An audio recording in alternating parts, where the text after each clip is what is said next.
त्यामुळे शेतकऱ्यांना मोठ्या फटक्याला सामोरं जावं लागू शकतं, मोठ्या नुकसानाला सामोरं जावं लागू शकतं। पण दुसरीकडे कच्च्या तेलाची जर का आयात रोखली गेली, कच्च्या तेलाची वाहतूक रोखली गेली तर संपूर्ण जगावरती त्याचे परिणाम होतील। पण खास करून भारतावरती त्याचे परिणाम नेमके कसे होतील, कशी झळ भारताला भोगावी लागू शकते त्याचाही आढावा घेऊया। भारताकडून दररोज तब्बल 85% कच्च्या तेलाची आयात होते। Russia, Iraq, Saudi Arabia, UAE, America हे भारताचे प्रमुख तेल पुरवठादार आहेत। तेल खरेदीसाठी भारताकडून अमेरिकन डॉलरचा सर्वाधिक उपयोग होतो।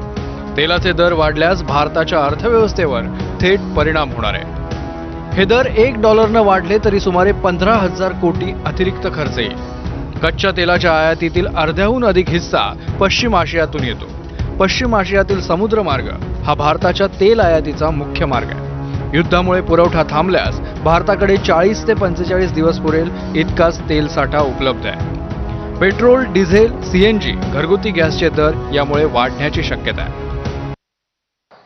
आणि युद्ध परिस्थितीचा